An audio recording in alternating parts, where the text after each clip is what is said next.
Hello friends, welcome to Prashant IAS. So friends, in the last class, we were discussing about the federal features of Indian Constitution, and we have already discussed three federal features of Indian Constitution. Okay, and in this class, we will continue our discussion. We will start our discussion with the fourth federal feature of Indian Constitution. So friends, authority of court is a feature of any federation. Okay, so authority of court is a very important feature of any federal system. Now what is the meaning of authority of courts? So friends, I have told you that in any federal system there are two levels of government. One government at central level and other governments at state level. Okay, so there are two levels of government, central government and state governments, and there is a clear cut division of power between central government and state government. Okay, for example, in India we have three lists: union list, state list and concurrent list. Union list for center, state list for states and concurrent list for both. Okay, so friends, suppose there is a dispute over the distribution of power. If there is a dispute or conflict between center and states over the distribution of power. Okay, so if there is a dispute between center and state over the distribution of power, for example, central government is saying that this power belongs to me, state governments are saying that no, this power belongs to me. Okay, then who will resolve this dispute? Okay, so then who will resolve this dispute? So friends, there should be an authority to resolve the dispute. Okay, so friends, there should be an authority to resolve the dispute which arise over the distribution of power between center and states. For example, the central government is saying that this particular power belongs to me, but the state governments are saying that no sir, this particular power belongs to us.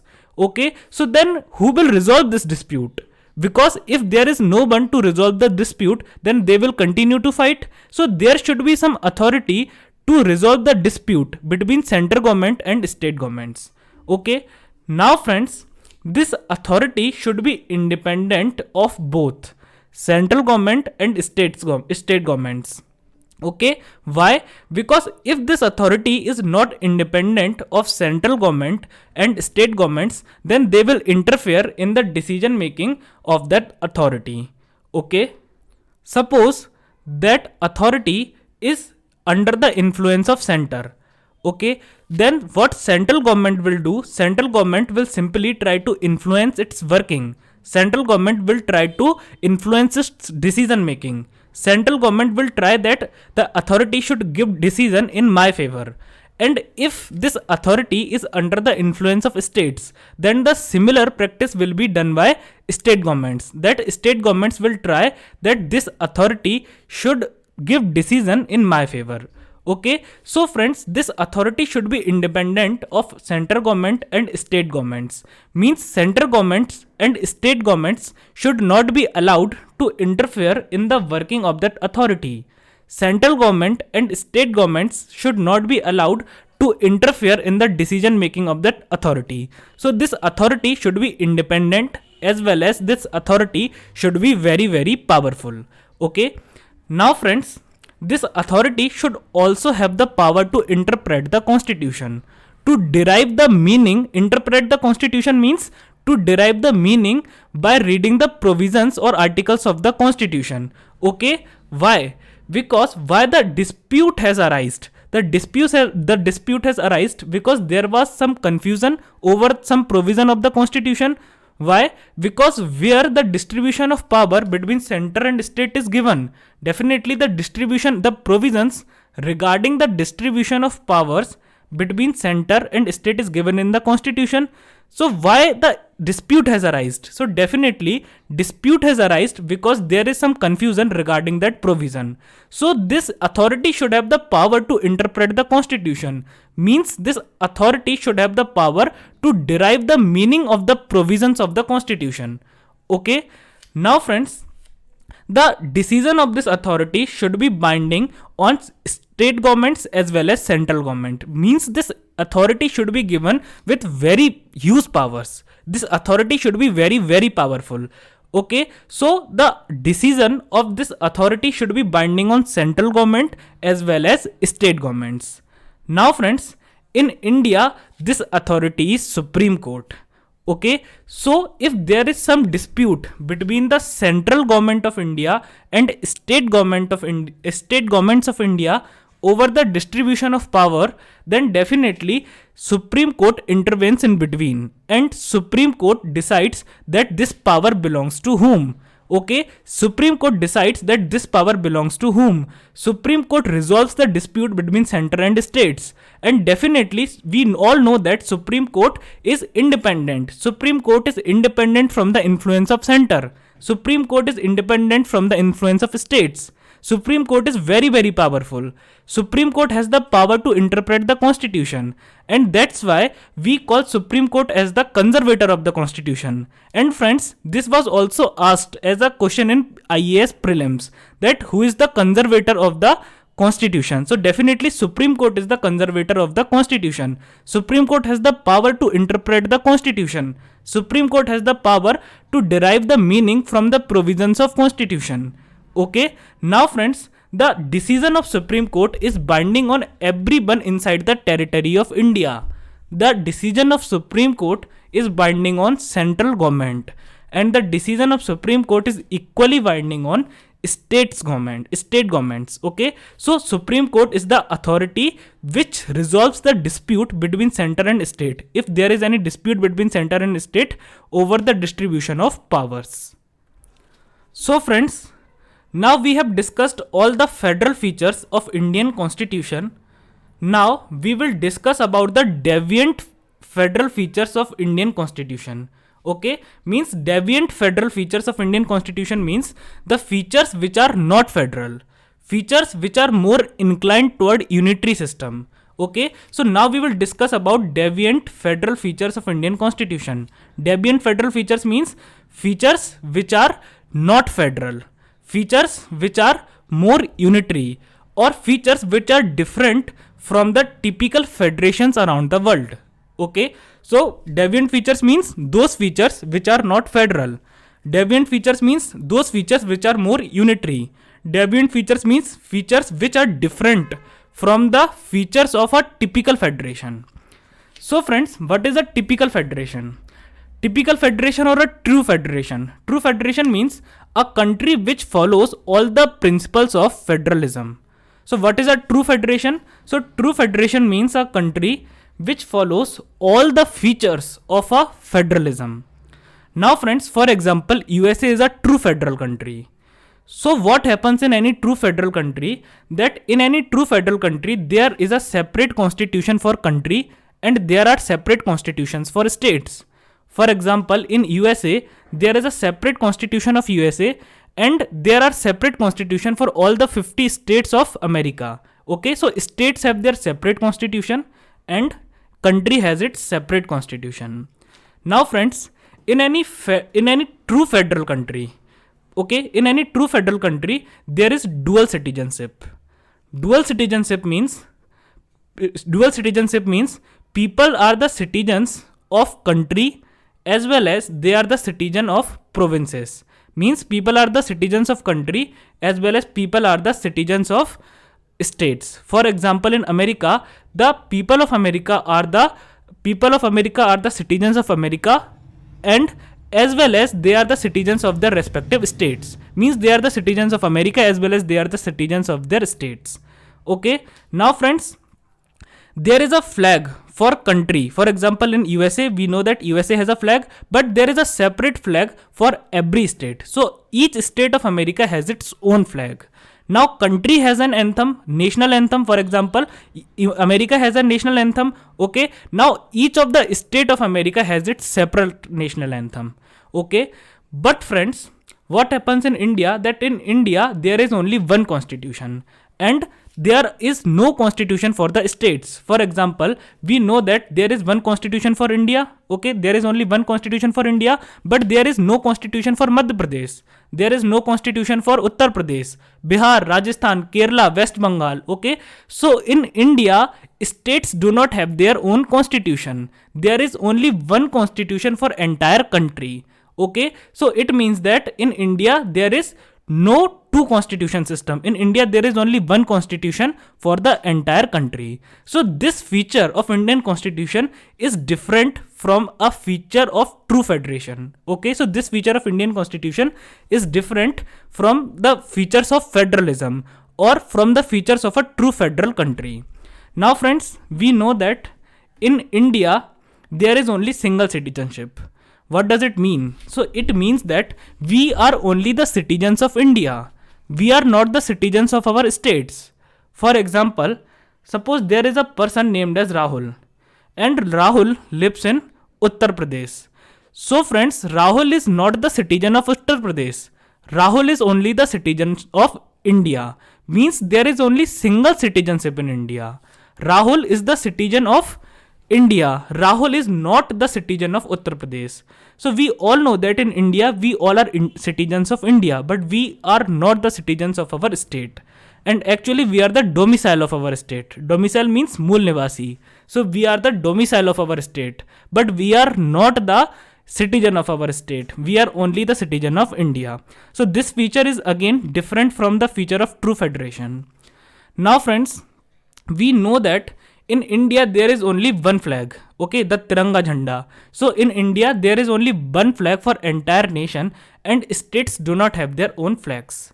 Similarly, in India there is only one national anthem, and that is for entire India, and states do not have their own states do not have their anthems. For example, the national anthem of India is Jan Gan Man, okay, but there are no anthems for states. So friends, these all features of Indian constitution are different, are separate, are different from the features of a true federation, or they are the features of a unitary system. Now, what is the second feature? So friends, states do not have their own judiciary, rather constitution has provided for single unified judiciary, and in that also center has a larger say than the states. Now what does it mean? So friends, what happens in a true federal country?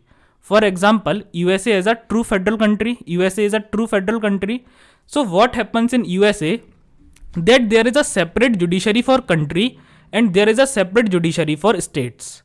For example, there is a separate Supreme Court for entire USA and there are separate Supreme Courts for the states of USA. Each state has its own Supreme Court. And friends, the judiciary of state is not under the administrative control of the judiciary of country. Means the Supreme Court of any of the state of USA is not under the administrative control of the Supreme Court of USA. Means there is a totally different judicial setup for state and there is a totally different judicial setup for the country. But friends, in India, that is not the scene. In India, the scene is little different. So what happens in India that we have only one single judiciary for entire country and that judiciary is unified. Now what does it mean? So we know that there is one Supreme Court for entire India. Okay, there is only one Supreme Court and that Supreme Court is for entire India. States do not have their separate Supreme Courts. Do you know, is there any Supreme Court of Madhya Pradesh? Is there any Supreme Court for Kerala?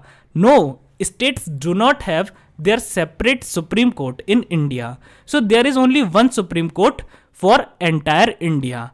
And friends, high courts are under the administrative control of Supreme Court. Okay, so high courts are not separate from Supreme Court. High courts are not separated from Supreme Court. High courts are under the administrative control of Supreme Court. So Supreme Court is the boss of high courts. It is not like that high courts are independent of Supreme Court. What is the actual scene? The actual scene is that high courts are under the control of Supreme Court. High courts are the subordinate to Supreme Court and Supreme Court is the boss of high courts. Okay, so friends, What is the practice in India? That in India we have only one single unified judiciary. The single judiciary, that same judiciary works for the entire country, and that judiciary works for states also.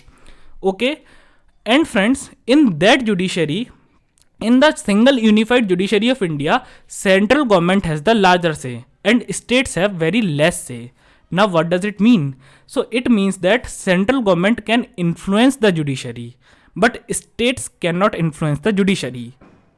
Now, you will ask that, sir, how central government can influence the judiciary? So, friends, how the judges of Supreme Court are appointed? Okay, and for example, Parliament has the power to remove the judges of Supreme Court. Okay, so how the judges of Supreme Court are appointed and how the judges of Supreme Court are removed, okay, and how the judges of High Court are appointed and how they are removed, we will study this when we will study about the judiciary of India. But for the time being, you just try to understand that the Parliament means the Union Legislature has the power to remove the judges of Supreme Court as well as the judges of High Court. But the state legislative assemblies do not have any such power. So, legislative assemblies do not have the power to remove the judges of Supreme Court or the judges of High Court. But Parliament means the Union Legislature has the power to remove the judges of Supreme Court as well as the judges of High Court. The process is definitely very difficult, okay, but they have the power. Okay, and there are many other ways also by which central government can influence the judiciary of India. Okay, so in that one judiciary also, center has a larger say and states do not have any say at all. Okay, now friends, what happens in any true federal country, that there are separate election commissions for the entire country and there are separate election commissions for the states. For example, in USA, there is a separate election commission which conducts the election for the president of USA, okay, and for the Union Legislature of USA, okay. But what happens in India, that in India we have common election commission to hold the election for parliament and state legislatures. Okay, so there is only one election commission, that is the Election Commission of India, and that common election commission means the Election Commission of India has the power to hold the elections, to conduct the elections for parliament as well as the state legislature. Okay, and friends, in that election commission also, center has some influence, center has a larger say, but states do not have any influence. For example, who appoints the chief election commissioner? So definitely president appoints the chief election commissioner. And what is the actual process of the appointment? This we will discuss when we will study about the Election Commission of India. But for the time being, you just understand that center has a larger say in the Election Commission of India. So who is the highest officer of Election Commission of India? Definitely Chief Election Commissioner is the highest officer of the Election Commission of India. And who appoints the Chief Election Commissioner? So definitely President appoints the Chief Election Commissioner on the advice of the Prime Minister of India. So definitely center has a greater say in Election Commission also. Now friends, you will ask that, sir, then what is the role of state election commissions? For example, Madhya Pradesh has its own election commission. Uttar Pradesh has its own election commission. So friends, these state election commissions do not have the power to conduct the elections for state legislatures. They are responsible for conducting the election for local government. Okay, for example, the Election Commission of Madhya Pradesh is responsible for conducting the elections of panchayats and municipalities. So they have the power to conduct the election for local government. But who conducts the election of parliament and state legislature? So definitely the one common means the Election Commission of India. Okay. Now friends, what is the fourth deviant feature? Okay. So friends, under Article 3, Parliament can change the name, area or boundary of a state even without the consent of the state. Now what does it mean? So it means that Parliament has the power. Parliament means the Union Legislature. So the Parliament has the power to change the name of any state. Parliament has the power to change the area of any state. Parliament has the power to change the boundary of any state. Suppose there is a state named as Bihar. Okay, we all know that Bihar is a Indian state. Bihar is a state of India. Okay, so friends, the Parliament of India has the power to change the name of Bihar. Parliament can change the name of Bihar, and Parliament can name Bihar by any name which it likes. Okay, so Parliament has the power to change the name of Bihar or any other state of India. Okay, now friends, Parliament also has the power to change the boundary of any state. For example, Parliament can change the boundary of Bihar. Parliament can change the area of Bihar. For example, Parliament can increase the area of any state. Parliament can also decrease the area of any state. Okay, now Parliament has the power to divide the state into two parts. Parliament has the power to divide a state into 10 parts. Okay, so Parliament is very, very powerful. Parliament can do anything with the state which it wants. Okay, so Parliament can change the name. Parliament can change the area, means it can increase the area or it can decrease the area. Similarly, Parliament can change the boundary, means it can divide the state into two parts. It can divide the state into 100 parts. It has the power to do so. And if Parliament wants, then Parliament can even merge the two states and make a bigger state. Means Parliament can do anything with the state. And Parliament can do this even without the consent of the state. Means even if the state is not ready to change its name, to change its area or to change its boundary, then also without the consent of the state, Parliament can do this. It means that in India, states do not have the right to exist as an independent unit of federation. Means imagine the condition of states, that states do not have the right to exist. Okay, imagine the power of state, that states do not have the right to exist. Means Parliament can end the life of state whenever Parliament wants. Parliament can change the name of state whenever Parliament wants. So definitely we can jump to the conclusion that central government is very, very powerful and state governments are weak. Why? Because state do not have the right to exist. Parliament can end the existence of the state. Okay. Now friends, what is the fifth feature? So friends, during emergency, the distribution of power between center and states is suspended. That is, Indian Constitution is designed to work as a federal system in normal time but more unitary, particularly during emergency. So I will explain it to you with the help of an example. Suppose there is a war with any other states. For example, suppose there is a war with Pakistan. Okay, so during war, so war is what? War is an external emergency. So war is an emergency. So during war, what will happen? That the distribution of power between the central government and the state government will be suspended. What does it mean? It means that now central government will get the power to make law on all the subjects of state list.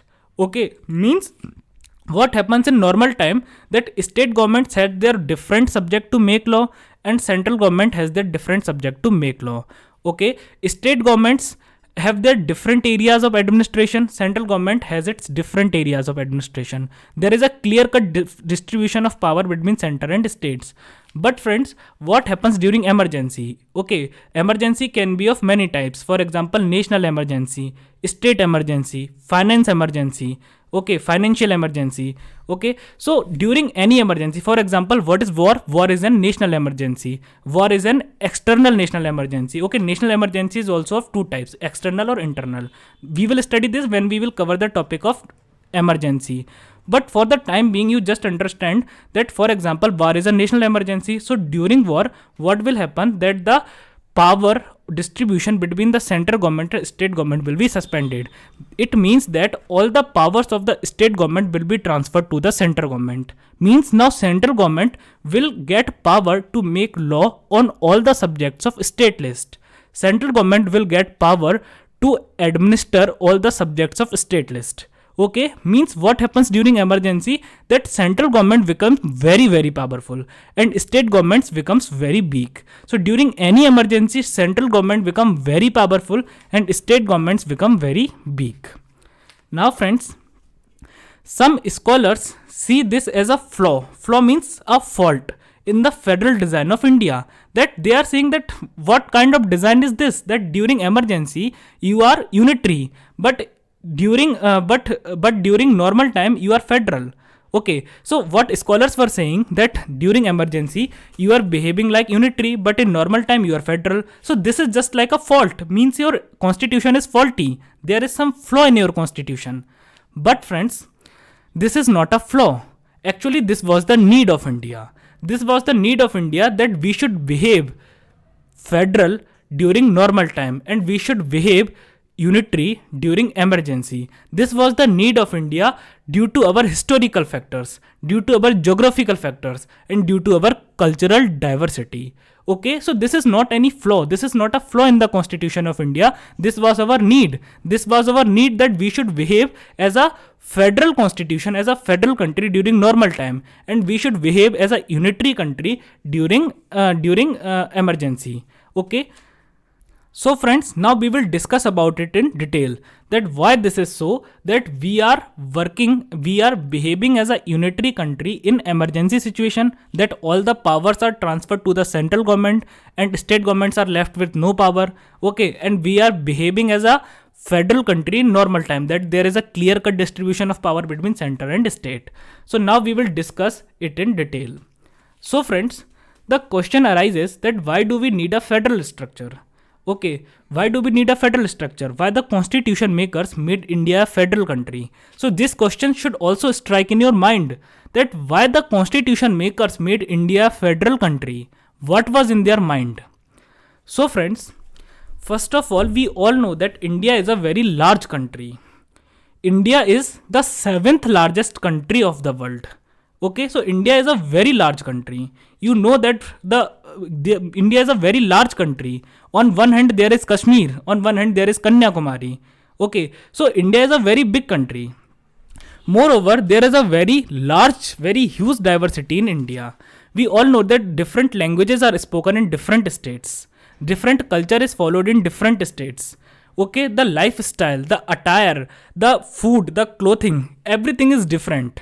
So in India there is a very huge diversity. Now suppose if India were a unitary country, okay, so there will be only single government that is at center. So suppose there is center government in Delhi. Now the leaders sitting in Delhi, they are making law for entire country. Leaders sitting in Delhi, suppose India is a unitary country. So if India is a unitary country, then definitely there will be only one government and that government is at central level. Okay, so suppose India is a unitary country and there is only one government and that is in Delhi. So friends, the leaders or the ministers or the member of parliament sitting in Delhi, they are making law for Delhi, Bihar, Sikkim, Kanyakumari, Gujarat, Rajasthan, Tamil Nadu, Andaman and Nicobar, Lakshadweep. So imagine, will they be able to make good laws for Kerala? Because the culture of Kerala is very, very different from the culture of Delhi. Will they be able to make good laws for Sikkim? Will they be able to make good laws for Arunachal Pradesh? The culture of Delhi is very, very different from Arunachal Pradesh. The situation prevailing in Delhi are very different from the situation prevailing in Arunachal Pradesh. Okay, means the leaders sitting in Delhi do not know that what are the ground realities of the states. The leaders sitting in Delhi do not know what are the ground realities in Tamil Nadu. Okay, means they cannot make good laws for such a vast country and that country is very diverse. So the first fact was that India was a very big country. And the second fact was that beside being big, India was very diverse country. Means there are many languages in India. People are having different culture, different food, different lifestyle, different problems. Okay, so it is not possible that some leaders sitting in Delhi can make good laws for the entire India. That's why we needed a federal structure. That there should be one government which make laws for entire India. And these laws should be of entire national importance. For example, defense, military. Okay, and for the states, for the local areas, there should be separate governments. And these governments should make laws for their respective states. For example, the chief minister of Tamil Nadu knows it better that what are the laws needed for Tamil Nadu.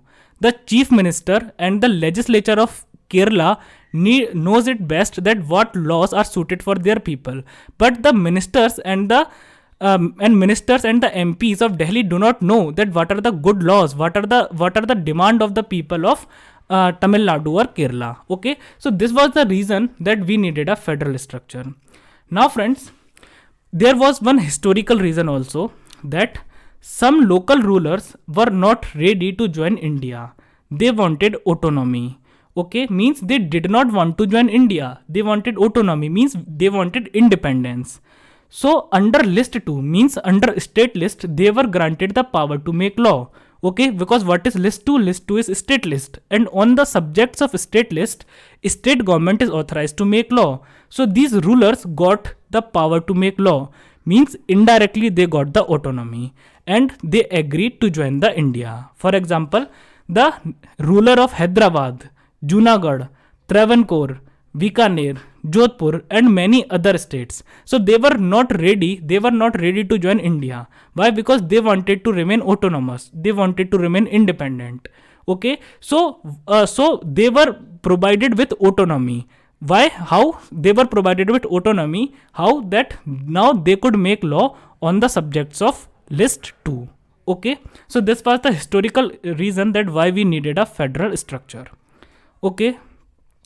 Now, friends, we will try to understand that what were the reason that forced us to make India into a unitary country, means to include unitary features in India.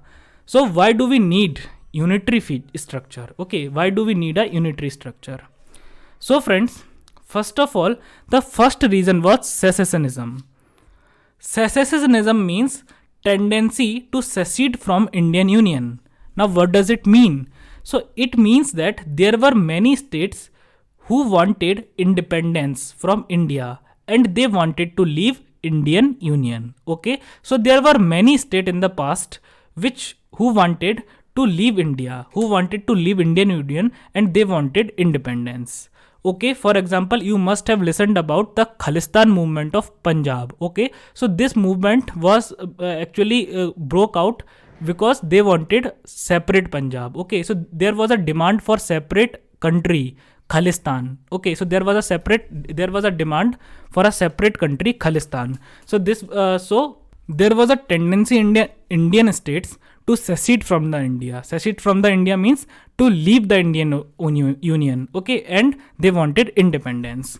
Now, friends, states fight with each other for culture and language. Now what does it mean? So it means that for cultural reasons and linguistic reasons, states fight with each other. For example, I will give you an example. So friends, for example, Belgaum is a place. Okay, so actually Belgaum lies in Karnataka. Okay, so Belgaum is a place and Belgaum lies in Karnataka. But in Belgaum, the majority of the people speak Marathi. So Maharashtra government wanted that Belgaum should be transferred from Karnataka to Maharashtra. Okay, and on that topic, the fight started between them. Means they started fighting. Means, friends, states in India are very notorious. They fight with each other for very little things. They fight with each other, and due to their fight, the interest of entire India suffers. Okay, so states in India are very notorious. Okay, so sometimes they want to secede from Indian Union, means they want independence from India, they want to leave India, and sometimes they fight with each other for no reason or for very little reasons. Okay, so that's why a strong center was needed. Okay, that's why a strong center was needed, so that center could control those states. Center could have power to control the states. Center could have the power to control the behavior of the state. Okay, that's why the center is very powerful in India. Now, friends, India is surrounded by hostile neighbors. Now, what does it mean? So we all know that the neighbors of India are not very good. They are very bad. For example, Pakistan. For example, China. So they always want to snatch some territories from India. They always want to harm India. Okay, so they always want to increase terrorism in India. So friends, the neighbors of India are very bad and hostile. They always try to snatch some territory of India. They always try to increase terrorism in India. That's why a strong center was needed to deal with such neighbors and to punish those states who want to secede from India or who fight with each other for very little or no reason, okay, and to deal with those neighbors who want to harm India.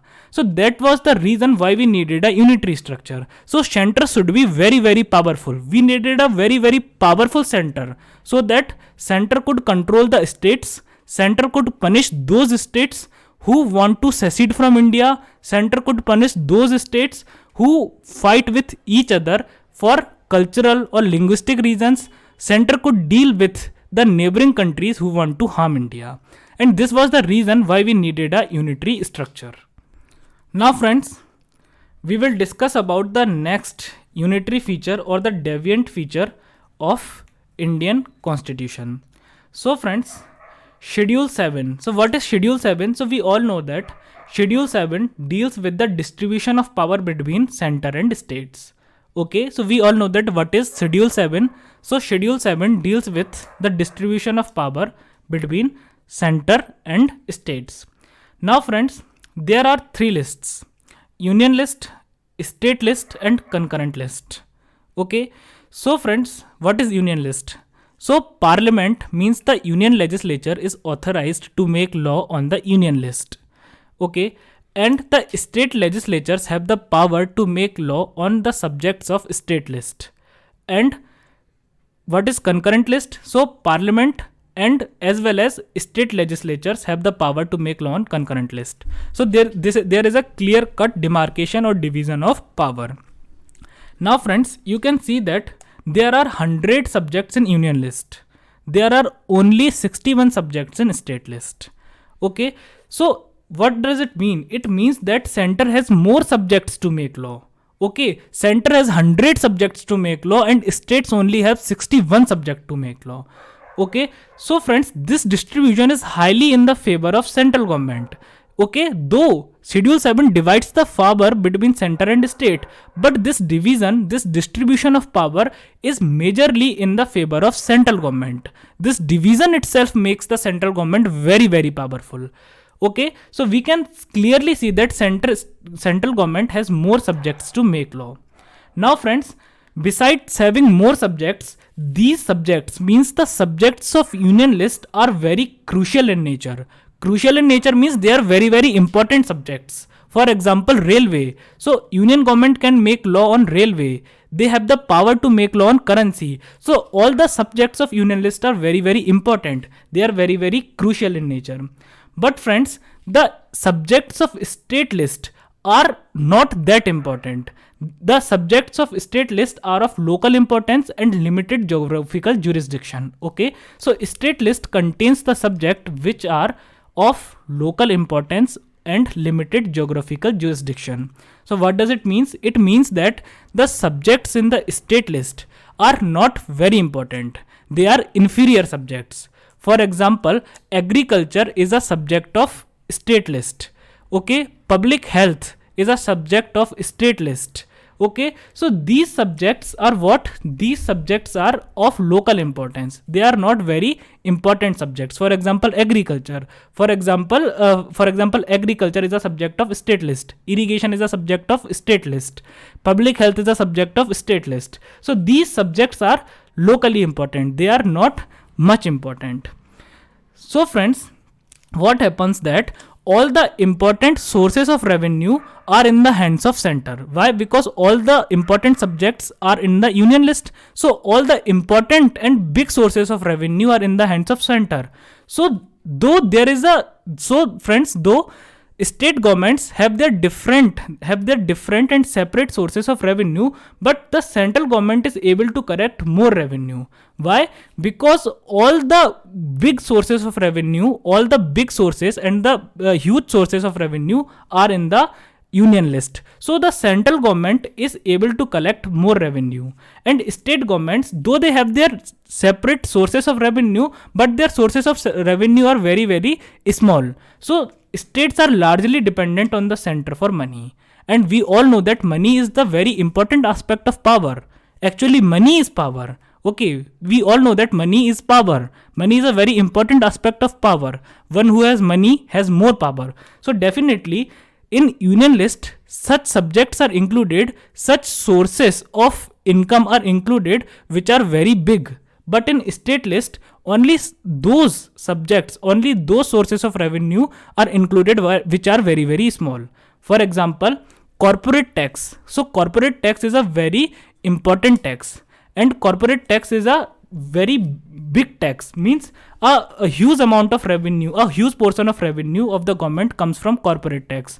But friends, this corporate tax is a subject of union list. So who collects the corporate tax?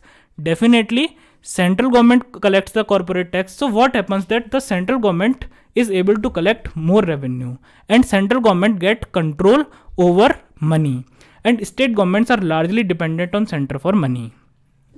Now friends, what is the scene with concurrent list? So we know that in concurrent list, parliament can also make law and state legislatures can also make law.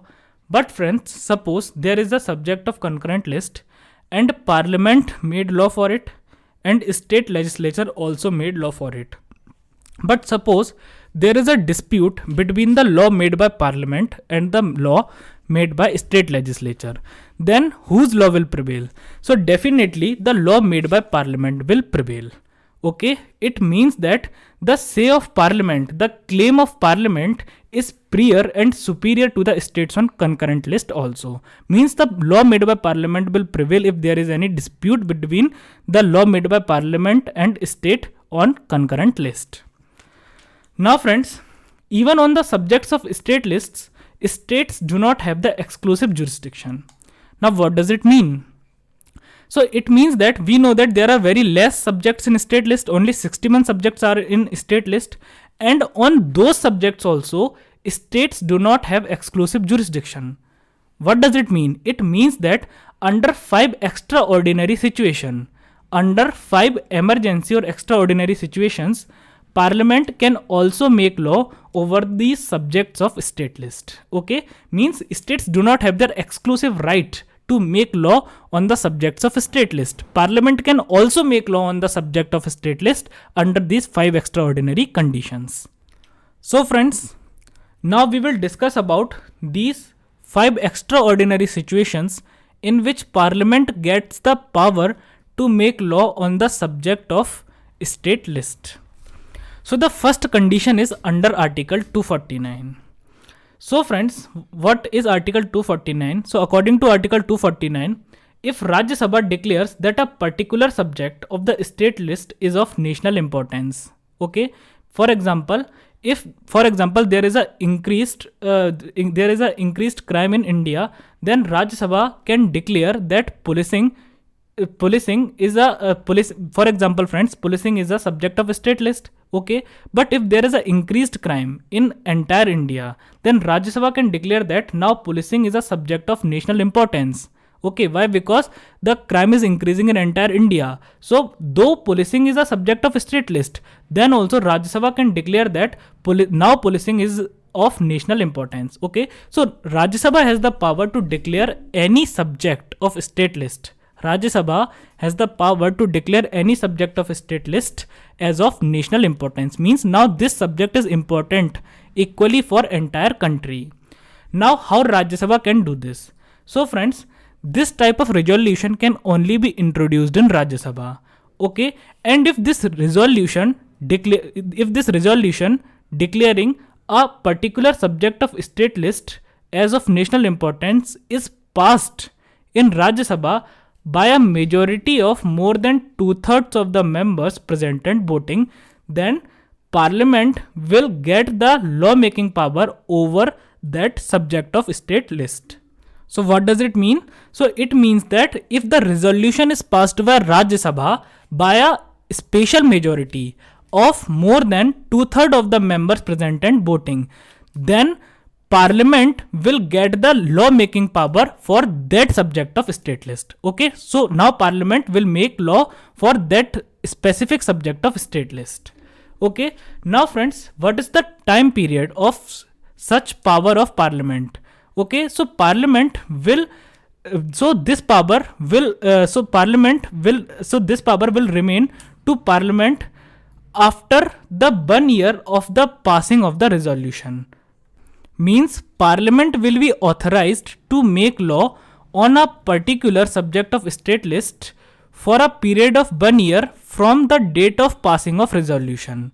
Okay, suppose Rajya Sabha passed the resolution declaring that now policing is a subject of national importance. Okay, and Rajya Sabha passed that resolution on 1st of January 2010. Okay, so suppose Rajya Sabha passed the resolution on 1st January 2010. So now Parliament could make law. Now Parliament could make law on policing up to 31st of December 2010. Means Parliament will get law making power on the subject of state list for next 1 year. Okay, now friends, what is the validity of such law? So friends, the validity of such law is 6 months after the expiry of 1 year period. Okay, means now what does it mean? So friends, suppose Rajya Sabha has declared that policing is now a subject of national importance. Okay, so now Parliament will get the power to make law for policing for entire India. Okay, now suppose Rajya Sabha has passed this resolution on 1st of January 2010. Okay, so now Parliament will get the power. Now Parliament has the power to make law. Now Parliament has the power to make law on policing till 31st of December 2010. Now friends, suppose during this period of 1 year, Parliament has passed many laws. Parliament has passed many laws regarding policing. So now these laws will remain into force 6 months after the expiry of 1 year period. So 1 year period was expiring on 31st of December 2010. So 1 year period was expiring on 31st of December 2010. So the laws made by Parliament will remain into force. All the laws made by the Parliament on this subject will remain into force till 30th of June 2011. Okay, means 6 months after the expiry of 1 year period. So the expiry of 1 year period was on 31st of December 2010. So the laws will remain in force till 30th of June 2011. Okay. Now friends, if Rajya Sabha wants that now also there is need to make law, now also there is need to make law for policing by Parliament for entire India, then Rajya Sabha can extend the period for next 1 year also. Okay, so if Rajya Sabha wants, then Rajya Sabha can also extend the period for next 1 year also. Means for next 1 year, now Parliament will again get the power to make law for that specific subject. So friends, now what is the next condition? So the next extraordinary condition is under Article 250. So friends, during national emergency, Parliament assumes concurrent law making power over the subjects of state list. Now what does it mean? So friends, I have already told you in the previous classes, this national emergency can be of two types. External national emergency or internal national emergency. Means national emergency due to external reasons or national emergency due to internal reasons. So external reasons, for example, war or external aggression, or internal reasons, for example, armed rebellion. So if there is national emergency in the country, then Parliament assumes the concurrent law making power over the subjects of state list. What does it mean? So it means that now Parliament will get the power to make law on all the subjects of state list. But friends, just imagine that is there any mistake of states in the national emergency? Okay, if any foreign country is attacking us, then is there any mistake of states? If any foreign country is attacking us, then is there any mistake of states? No. So states should not be punished for that. So concurrent law making power means now Parliament has the power to make law on the subjects of state lists, as well as state legislature also has the power to make law on the subjects of state list. So concurrent means both. Means Parliament now Parliament will also make law on the subjects of state list, and state legislatures will also make law on the subjects of state list. Okay. Now friends, then comes Article 252. So according to Article 252, if two or more state legislatures pass a resolution authorizing the Parliament to legislate over some state subjects. Now what does it mean? So I will explain it to you with the help of an example. So friends, suppose there are two states, Bihar and Uttar Pradesh. Suppose there are three states, Bihar, Uttar Pradesh and Madhya Pradesh. Okay, so now the state legislature, means the legislative assemblies of Madhya Pradesh, Bihar and Uttar Pradesh have decided that there is a increased crime in these three states. Okay, there are some criminals who are doing criminal activities in Madhya Pradesh. The same criminals are doing crime in Madhya Pradesh as well as Bihar as well as Uttar Pradesh. So the state legislature of these three states have decided that now we should ask the parliament to make law for all of us, means to make law for Uttar Pradesh as well as Bihar as well as Madhya Pradesh. Okay, so now what they will do? So now the state legislatures of Madhya Pradesh, Bihar and Uttar Pradesh will pass a resolution. Okay, so they will pass a resolution and they will authorize the parliament. To make law for some specific subjects. For example, they will authorize the parliament to make law for policing for these three states. Means the Legislative Assembly of Madhya Pradesh, Legislative Assembly of Uttar Pradesh and Legislative Assembly of Bihar.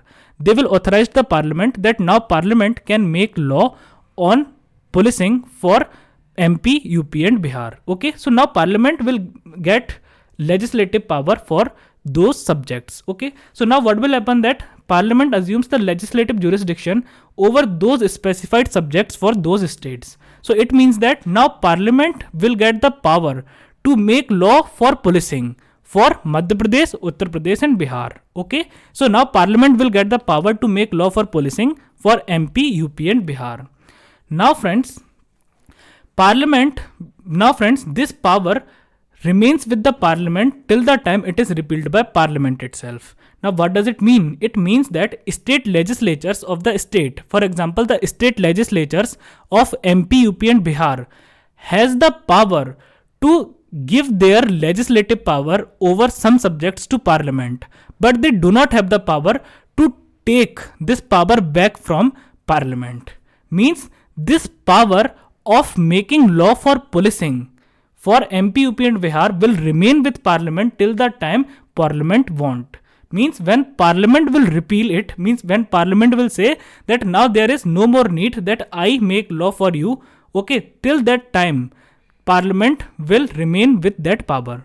Okay, so this power will remain with parliament till the time it is repealed by parliament itself. Now friends, then comes article 253. So what is article 253? So according to article 253, parliament can pass a law on a subject of state list with or without the consent of the state to implement an international treaty or agreement. Now what does it mean? So again I will explain it to you with the help of an example. So suppose friends, we all know that water is a subject of state list. Okay, now we know that Bangladesh is a country and West Bengal is a state in India, and West Bengal shares its boundary with Bangladesh. Now suppose the government is Bangladesh is saying that if you will provide us the water of river Ganga, okay, if you will provide us more water of river Ganga, then we will provide you an alternate way to the northeastern states. Okay, why? Because that way is very the way you all must have listened about the chicken neck corridor. So chicken neck corridor is a way which connects the mainland India with the northeastern states, and the chicken neck corridor is a very narrow passage. Okay, so Bangladesh is saying that in the emergency conditions I will provide you alternate way to the northeastern states. Okay, so this is a strategical holding. So now friends, even though river water is a subject of state list, then also if the Prime Minister of India has to implement an international treaty or an agreement, for example in this example the Prime Minister will sign an international treaty with Bangladesh. So if the Prime Minister has to sign an international treaty or an agreement for the interest of entire India, then Parliament has the power to make law on the subject of state list. Means Parliament can make law that now the water of river Ganga will be provided to Bangladesh. Okay, so parliament get the power to make law on the subject of state list if prime minister or the central government has to implement an international treaty or an agreement, and even if the state is not ready for this. For example, the government of Bangladesh is saying, the government of West Bengal is saying that no sir, the water is the subject of state list. Okay, and I am not allowing you to give the water of river Ganga to Bangladesh. Okay, then also parliament has the power to make such law to give more water to Bangladesh. Okay, means parliament can pass a law on a subject of state list with or without the consent of the state. Means even if the state is not ready, then also parliament can pass the law. Okay, for what? To implement any international treaty or agreement. Now friends, then comes the article 356. So what is article 356? Article 356 is state emergency or precedent rule. Now what is state emergency or precedent rule? So friends, according to the Constitution of India, if the constitution machinery is failed in the state, then president can impose the precedent rule in the state on the advice of Union Council of Minister. Now what does it mean? Suppose what is the meaning that constitutional machinery is failed in the state? So it means that if the government of the state is not working as per the provisions of the constitution. Okay, so it means that if the government of the state is not working as per the provisions of the constitution, then president has the power to impose the precedent rule on the state on the advice of prime minister and the council of ministers. Okay, so what happens in precedent rule? So as precedent rule is imposed, so instantly as the precedent rule is imposed, so friends, instantly the council of minister, means chief minister and the council of minister of that state is dismissed. Okay, or in other words, the government of the state is dismissed. Okay, and the legislative assembly of the state is suspended. So suspended means the MLAs of the states are not removed. They are the MLAs, but now they are not allowed to work. Now they are not allowed to make law. Okay, but friends, when this state emergency is passed by the parliament, means when it is authorized by the parliament that the emergency which is imposed by the president and the council of minister on the state is correct. So when it is passed by the parliament, then that legislative assembly is also dissolved. So legislative assembly is dissolved means now the members of the legislative assembly, means the MLAs, are removed from their posts. Okay, so legislative assembly is now vacated. It is just like an empty glass. Means now there are no more MLAs in the legislative assemblies and all the MLAs are removed from their posts.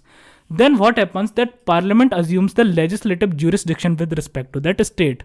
Means now who will make law for that state? So now parliament gets the law making power for that state, and only parliament is authorized to make law on all the subjects of state list on that state during precedent rule. Okay, so friends, that's all for today. In the next class, we will continue our discussion with some more unitary features of Indian Constitution. Friends, I have uploaded the link of notes in the description of the video. So please do check the description of the video and download the notes. And you can also directly download the notes from my blog prashant-ias.blogspot.com. Okay. And friends, you can also follow me on Instagram. My user ID is prashantias7. And if you have any doubts or queries, okay, then you can ask me there. So friends, at last I request you all to like the video, share the video, comment, subscribe to my channel, and share this channel to all the people you know who are preparing for UPSC. Till then, take care of yourself. Thank you.